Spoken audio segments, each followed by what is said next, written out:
Tema permenungan kita di hari kedua Triduum ini adalah mencontohi Sang Sabda yang berdoa, melayani, berkhotbah, dan berkeliling sambil berbuat baik. Putra-putra Arnoldus Jansen yang terkasih, mari kita mengawali permenungan ini dengan mendengarkan prolog Injil Yohanes tentang firman yang telah menjadi manusia. Pada mulanya adalah firman. Firman itu bersama-sama dengan Allah, dan firman itu adalah Allah. Ia pada mulanya bersama-sama dengan Allah. Segala sesuatu yang dijadikan oleh Dia, dan tanpa Dia tidak ada suatu pun yang telah jadi dari segala yang telah dijadikan. Dalam Dia ada hidup, dan hidup itu adalah terang manusia. Terang itu bercahaya di dalam kegelapan, dan kegelapan itu tidak menguasainya. Firman itu telah menjadi manusia dan diam di antara kita. Dan kita telah melihat kemuliaannya, yaitu kemuliaan yang diberikan kepadanya sebagai anak tunggal Bapa, penuh kasih karunia dan kebenaran. Putra-putra Arnoldus Jansen yang terkasih, hidup kita ini harus memiliki makna dan tujuan. Sebab tanpa makna dan tujuan, kita sebetulnya kehilangan arah dari hidup itu sendiri. Jadi untuk memaknai hidup ini, saya mengajak kita sekalian agar lebih dalam melihat hidup dan panggilan kita sambil merenungkan pertanyaan ini. Apa tujuan panggilan hidup saya untuk menjadi imam, bruder, dan frater dalam serikat Sabda Allah? Kalau kita sendiri tidak tahu tentang makna dan tujuan panggilan hidup kita ini, maka sesungguhnya kita sedang kehilangan arah hidup dalam panggilan kita sebagai imam, bruder, dan frater SPD. Itu berarti kita diibaratkan seperti seseorang yang sedang berenang di kegelapan tengah laut tanpa tujuan yang jelas, dan akhirnya terdampar pada tempat yang tidak menyenangkan. Oleh karena itu, panggilan hidup kita sebagai imam, bruder, dan frater dalam serikat Sabda Allah harus sungguh-sungguh memiliki tujuan yang jelas. Bahwa kita tidak hanya sebatas hidup sebagai imam, bruder, dan frater SPD yang berujung pada perjuangan untuk kekuasaan, kekayaan, pendidikan yang tinggi, dan popularitas diri, tetapi lebih kepada kemuliaan nama Tuhan. Salah satu tujuan dan sekaligus menjadi tugas terpenting dari panggilan hidup kita sebagai putra-putra Arnoldus Jansen adalah mewartakan firman Allah. Firman Allah yang terjelma dalam diri Yesus itu harus kita wartakan kepada orang lain melalui perkataan dan perbuatan kita yang baik dan yang menyenangkan, agar nama Tuhan semakin dimuliakan dan semakin dikenal oleh banyak orang. Firman Allah yang terjelma dalam diri Yesus itu harus selalu kita hadirkan dan menjadi pusat kekuatan dari setiap pekerjaan dan pelayanan kita. Tugas kita sebagai putra-putra Arnoldus Jansen adalah membawa firman Allah yang terjelma dalam diri Yesus itu kepada sesama kita, dan membawa sesama kita kepada Yesus melalui cara hidup kita yang baik dan yang menyenangkan. Keberadaan kita di antara orang lain adalah tanda yang hidup oleh kesaksian dalam Ekaristi Kudus, membaca dan merenungkan sabda Allah, serta berdoa bersama-sama dalam kegembiraan Roh Kudus. Betapapun sibuknya Yesus, Dia selalu meluangkan waktu, menarik diri dari aktivitasnya untuk berdoa. Yesus sungguh menyadari bahwa tinggal dalam persekutuan dengan Bapa akan menyegarkan rohnya dan memberinya kekuatan serta keberanian untuk menghadapi penolakan dalam pelayanannya. Kehidupan doa pribadi Yesus itulah yang telah menopang pelayanannya di tengah umat. Bagi Yesus, doa bukan hanya sebatas pada momen persekutuan dengan Bapanya, tetapi juga momen keintiman dengan sesama umat komunitas yang lain. Yesus tidak hanya menjadikan doa sebagai momen untuk menyendiri, tetapi juga momen yang mengundang orang lain untuk bergabung bersama dalam persekutuan dengan Allah. Putra-putra Arnoldus Jansen yang terkasih, keluarga Santo Arnoldus Jansen adalah keluarga beriman yang selalu menempatkan doa sebagai jantung dalam hidup keluarga. Dalam setiap pergumulan hidup, orang tua Santo Arnoldus Jansen selalu meluangkan waktu bersama Allah dalam doa, penyembahan sakramen, membaca dan merenungkan firman Tuhan. Dampak dari kekuatan doa bersama di dalam keluarga telah membentuk dan membesarkan Santo Arnoldus Jansen dalam semangat hidup doa. Santo Arnoldus Jansen sungguh memperhatikan hidup antara doa dan kerja. Ada waktu untuk bekerja dan ada waktu untuk berdoa. Selain berdoa bersama dalam komunitas, Santo Arnoldus Jansen juga meluangkan waktu dalam doa pribadi dan penyembahan sakramen. Inilah kekuatan iman yang menjadi spiritualitas dan karisma dari Santo Arnoldus Jansen, di mana dia sungguh-sungguh bersandar pada kekuatan Allah untuk sebuah keberhasilan misi Allah dalam SPD, SSPS, dan SSPS AP. Doa dan kerja adalah dua hal penting yang tak dapat dipisahkan. Keduanya harus berjalan seimbang. Doa tidak menggantikan kerja, dan kerja juga tidak menggantikan doa. Baik itu doa pribadi maupun doa bersama adalah senjata ampuh yang menjadi kekuatan untuk menopang karya pelayanan kita bersama umat, baik itu di paroki, di sekolah, di rumah sakit, dan juga di dalam komunitas biara kita masing-masing. Lewat perkataan dan tindakannya, yakni menyembuhkan orang sakit, menghibur orang yang menderita, dan mengenyangkan orang yang lapar, Yesus menunjukkan bahwa Dia hadir bersama mereka, bukan hanya sebatas pada pemberian bantuan untuk memenuhi dan menyembuhkan kebutuhan fisik mereka, tetapi lebih kepada momen pertemuan yang mengubah hidup mereka.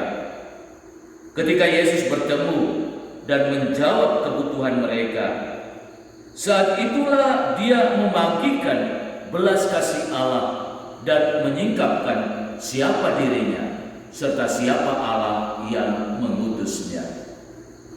Di sini Yesus tidak hanya sebatas hadir sebagai penebus dan penyelamat, tetapi Dia juga hadir sebagai pelayan. Dia melayani dan menghibur orang-orang yang sakit dan menderita. Dia melayani dan memuaskan orang-orang yang lapar dan haus. Dia melayani dan menyembuhkan tubuh sekaligus jiwa orang-orang yang sakit dan menderita. Putra-putra Arnoldus Jansen yang terkasih, semua kita dipilih dan dipanggil untuk bergabung dalam serikat sabda Allah, karena Allah mempunyai rencana yang indah dan khusus bagi masing-masing kita untuk masa depan serikat kita. Allah tidak melihat kehebatan dan kepandaian kita, jabatan dan posisi kita, kerja dan tugas kita, tetapi lebih dari itu, kita hanyalah alat Tuhan yang dipakai oleh serikat untuk bisa melayani. Di dalam melayani, kita diajar untuk bisa saling membantu dan saling mendukung.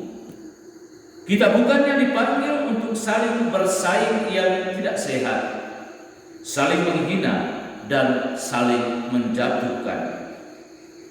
Kerendahan hati adalah salah satu kunci penting dalam melayani Tuhan dan sesama. Dalam pelayanan, sebesar apapun kontribusi kita untuk gereja dan serikat, tetapi jika itu semua didasari oleh kesombongan yang termotivasi untuk mencari pujian dan hormat untuk diri sendiri, maka pelayanan kita itu hanya menjadi batu sandungan bagi gereja dan serikat. Pujian dan hormat adalah milik kepunyaannya Tuhan. Karena itu, Tuhan harus menjadi orang pertama yang harus dihormati dan dimuliakan. Putra-putra Arnoldus Jansen yang terkasih, sebagai putra-putra Santo Arnoldus Jansen yang telah terpilih menjadi murid khusus Yesus, semua kita tanpa kecuali dipanggil untuk menjadi saksi firman Allah yang hidup. Itu berarti firman Allah yang kita wartakan dalam khotbah kita harus sungguh-sungguh kita hidupi dalam tindakan hidup kita yang nyata. Bahwa kita tidak hanya sebatas bersabda dalam kata-kata, tetapi juga bersabda dalam perbuatan yang nyata. Firman Allah yang kita wartakan dalam khotbah itu harus sungguh-sungguh hidup. Artinya isi pewartaan khotbah kita harus sungguh-sungguh meneguhkan, menguatkan, menghibur, mendamaikan, dan mempersatukan umat. Berkhotbah itu gampang, tetapi adalah tidak gampang ketika bagaimana kita membuat firman Allah dalam khotbah kita itu menjadi sebuah firman hidup yang menghasilkan buah di dalam perbuatan hidup kita yang nyata.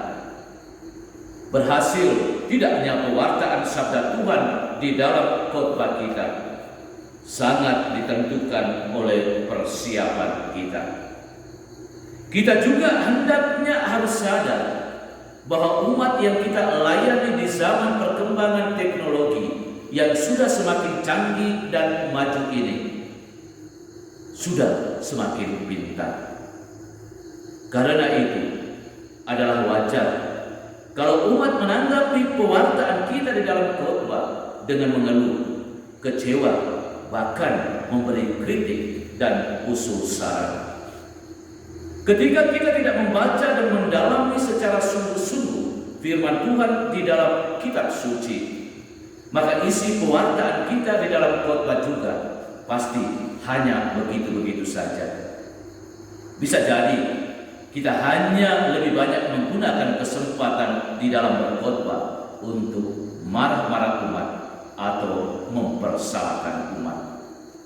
Oleh karena itu, sebagai putra-putra Santo Arnoldus Jansen, janganlah kita menodai serikat kita, yakni serikat sabda Allah. Sabda Allah atau firman Allah yang kita mewartakan dalam khotbah harus sungguh-sungguh dipersiapkan dan juga harus sungguh-sungguh diwartakan. Mengapa kita kadang gagal untuk menjadi teladan yang baik dalam hal berdoa, dalam hal melayani, dan juga dalam hal berkhotbah. Hal itu disebabkan karena kita lebih banyak berbicara daripada berbuat. Kita lebih pandai bermain kata-kata daripada mewujud nyatakan kata-kata kita itu. Kita lebih pandai berargumentasi daripada bermeditasi. Umumnya, kita merasa cukup berhasil dalam memberikan nasihat dan pengajaran, tetapi sering gagal menjadi teladan yang sesungguhnya. Putra-putra Arnold Jansen yang terkasih, dalam kitab Kisah Para Rasul dicatat tentang kesimpulan dari tugas pelayanan Yesus selama masa hidupnya, yakni bahwa dia berjalan keliling sambil berbuat baik. Berjalan keliling sambil berbuat baik adalah wujud nyata dari ajaran Yesus tentang hukum yang paling utama, yakni hukum kasih. Guru, hukum manakah yang terutama dalam hukum Taurat? Jawab Yesus, kasihilah Tuhan Allahmu dengan segenap hatimu, dan dengan segenap jiwamu, dan dengan segenap akal budimu. Itulah hukum yang terutama dan yang pertama. Dan hukum yang kedua yang sama dengan itu, yaitu kasihilah sesamamu manusia seperti dirimu sendiri. Berhadapan dengan ajaran hukum kasih Tuhan ini, tidak ada alasan bagi siapapun untuk membatasinya. Dalam hal ini, tidak ada perbedaan antara teman atau musuh, kaya atau miskin, seagama atau berbeda agama. Sebagai orang-orang yang terpanggil, yang adalah bagian dari murid-murid Yesus, kita diperintahkan oleh Yesus agar melaksanakan hukum kasih itu sebagai bagian dari perbuatan baik kita kepada Tuhan dan sesama, tanpa membeda-bedakan tentang siapa orangnya, apa pekerjaannya dan jabatannya, apa kaya atau miskin, apa musuh atau sahabat, apa seagama atau berbeda agama. Dan ini menjadi prinsip dasar bagi kita untuk berjalan keliling sambil berbuat baik. Apa perbuatan baik dari Yesus itu? Lalu kepada siapa perbuatan baik itu dia lakukan? Kalau kita baca dan renungkan baik-baik dalam kitab suci, maka kita dapat menemukan sederet perbuatan baik dari Yesus, yakni berbuat baik dalam hal berdoa, mengajar, berkhotbah, memberi makan kepada orang yang lapar, menghibur orang yang menderita dan yang berduka cita, menyembuhkan orang sakit, dan mengusir roh jahat dari orang yang kerasukan. Semua perbuatan baik Yesus ini ditujukan kepada sesama orang beriman dan yang tak beriman, termasuk orang-orang yang membenci dan yang memusuhinya. Dengan berbuat baik kepada siapa saja, kita memberikan persembahan yang berkenan kepada Allah dan menarik orang untuk datang kepada Yesus. Sampai di sini muncullah dua pertanyaan. Pertama, perbuatan baik macam apa yang sudah saya lakukan dalam nama Yesus untuk mereka-mereka yang hidup sekomunitas dengan saya, atau mereka-mereka yang sekerja dengan saya, atau mereka-mereka yang lebih tua dan lebih muda dari saya. Kedua, perbuatan baik macam apa yang sudah saya lakukan untuk mereka-mereka yang membenci saya, mereka-mereka yang menderita sakit, mereka-mereka yang berduka cita, dan mereka-mereka yang lapar. Putra-putra Arnold Jansen yang terkasih, akibat banyaknya kesibukan dan menumpuknya beban tugas dan pekerjaan, kita akhirnya mengeluh bahwa diriku terlalu sibuk dan tidak punya banyak waktu. Kalau kita tidak punya waktu untuk berada bersama-sama dengan Tuhan dalam doa, lalu bagaimana kita bisa menyediakan waktu untuk bersama-sama dengan orang lain dan melayani mereka? Kalau kita tidak punya waktu untuk membaca dan merenungkan firman Tuhan di dalam kitab suci, lalu bagaimana saya bisa mewartakan sabda Tuhan itu dalam khotbah saya secara baik? Kasih kita kepada Tuhan dan sesama tidak hanya sebatas berkata-kata, tetapi juga harus berbuat. Untuk itu, menutup permenungan ini, saya mengajak kita sekalian untuk mencontohi Yesus, Sang Sabda yang selalu mempunyai waktu untuk berdoa, punya waktu untuk melayani, punya waktu untuk berdoa, berkhotbah, dan juga punya waktu untuk berkeliling sambil berbuat baik. Tuhan memberkati. Amin.